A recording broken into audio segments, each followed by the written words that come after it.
प्रदेश की पूर्व मुख्यमंत्री और बहुजन समाज पार्टी की राष्ट्रीय अध्यक्ष बहन मायावती जी 6 दिसंबर को बड़ी रैली ग्रेटर नोएडा के अंदर करने जा रही है, ऐसी जानकारी मिल रही है। इससे पहले अक्टूबर में भी उन्होंने मान्यवर काशीराम साहब के महापरिनिर्वाण दिवस पर बड़ी रैली आयोजित की थी। इसी बीच संविधान दिवस पर 26 नवंबर को भीम आर्मी चीफ और नगीना सांसद चंद्रशेखर आजाद मुजफ्फरनगर के अंदर जीआईसी ग्राउंड में एक बड़ी रैली आयोजित करने की बात कह रहे हैं। चंद्रशेखर आजाद 26 नवंबर को एक बड़ी रैली करेंगे। इसको लेकर चंद्रशेखर आजाद खुद यूपी के अंदर काफी ज्यादा एक्टिव है। इसके अलावा यूपी में उनके तमाम पदाधिकारी अलग अलग जिलों के अंदर लगातार सक्रिय हैं। मुजफ्फरनगर के आसपास के तमाम मंडलों से, साथ ही अलग अलग राज्यों से भी लोगों को बुलाने का आह्वान है वो किया गया है। चंद्रशेखर आजाद और उनकी पार्टी की तरफ से बड़ा दावा किया जा रहा है, लेकिन देखना बहुत दिलचस्प होगा कि बीएसपी सुप्रीमो मायावती जी की 6 दिसंबर की नोएडा में होने वाली जो संभावित रैली है वो और उसके बाद चंद्रशेखर आजाद की रैली एक बात को दर्शाती है कि अचानक 2027 को लेकर मिशन शुरुआत हो चुकी है। नगीना सांसद चंद्रशेखर आजाद हो या बीएसपी सुप्रीमो मायावती जी 2027 की तैयारी में जुट चुके हैं और ये दोनों ही राजनीतिक दल इस बात को जानते हैं कि अगर भारतीय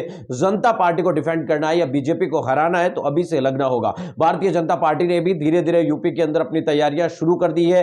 एसआईआर वाले मामले के अंदर भी भारतीय जनता पार्टी के कार्यकर्ताओं के द्वारा अपने लोगों के ज्यादा से ज्यादा नाम है वो मतदाता सूची में जुड़वाने के काम में वे जुटी हुई है। तो ऐसे में बाकी पार्टियां भी इसी काम को लेकर आगे बढ़ने की कोशिश में जुटी है। अखिलेश यादव ने भी साफ निर्देश दिया है कि बीएसपी सुप्रीमो मायावती जी को लेकर अब आगे किसी भी प्रकार की टिप्पणी प्रवक्ताओं को टीवी चैनल पर बैठकर नहीं करनी है। इस बात का संकेत है कि 2027 का चुनाव काफी ज्यादा महत्वपूर्ण है। अखिलेश यादव भी अब समझ चुके हैं कि बिहार का चुनाव नतीजों ने यह दर्शा दिया कि अकेले अपने दम पर उत्तर प्रदेश के अंदर कोई भी राजनीतिक पार्टी भारतीय जनता पार्टी को रोक पाए ऐसा संभव नहीं है। लोकसभा चुनाव 2024 के बाद थोड़ा सा माहौल बीजेपी के खिलाफ बना था, लेकिन दिल्ली के चुनाव और उसके बाद बिहार के आए चुनावी नतीजों ने एक बार फिर से भारतीय जनता पार्टी के पक्ष में माहौल बना दिया है। भारतीय जनता पार्टी को यूपी के अंदर अखिलेश यादव और राहुल गांधी इंडिया गठबंधन ने जबरदस्त टक्कर दी थी और भारतीय जनता पार्टी को काफी कम सीटों पर रोक दिया था, जिसकी वजह से भारतीय जनता पार्टी को लोकसभा में पूरा बहुमत भी अकेले अपने दम पर नहीं मिला था। ऐसे में कुल मिलाकर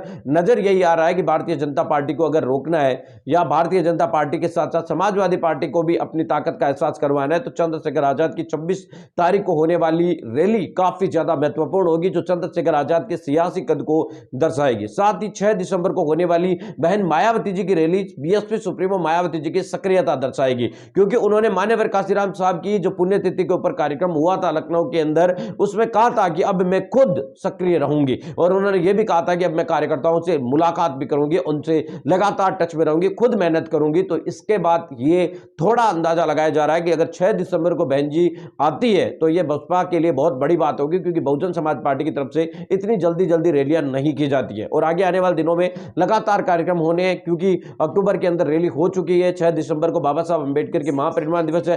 15 तारीख को बहन मायावती जी का जनवरी के अंदर जो है जयंती आती है, तो इस तरीके से फिर मान्यवर काशीराम साहब की जयंती वापस आएगी। तो इस तरीके से बहुजन समाज के लिए कार्यक्रम भी है वो लगातार रहेंगे। तो बहुजन समाज पार्टी की सुप्रीमो मायावती जी अलग अलग मंडलों के अंदर, पहले लखनऊ में हो चुका, अब ग्रेटर नोएडा के आसपास, और फिर मान्यवर अपनी जो जन्मदिन वो बनाती है वो कहां पे मनाती है, वो ये तमाम चीजें हैं वो देखने को मिल सकता है और बड़ा बदलाव यहां पर देखने को मिलेगा। 26 नवंबर को चंद्रशेखर आजाद अपनी सियासी जो ताकत है वो मुजफ्फरनगर में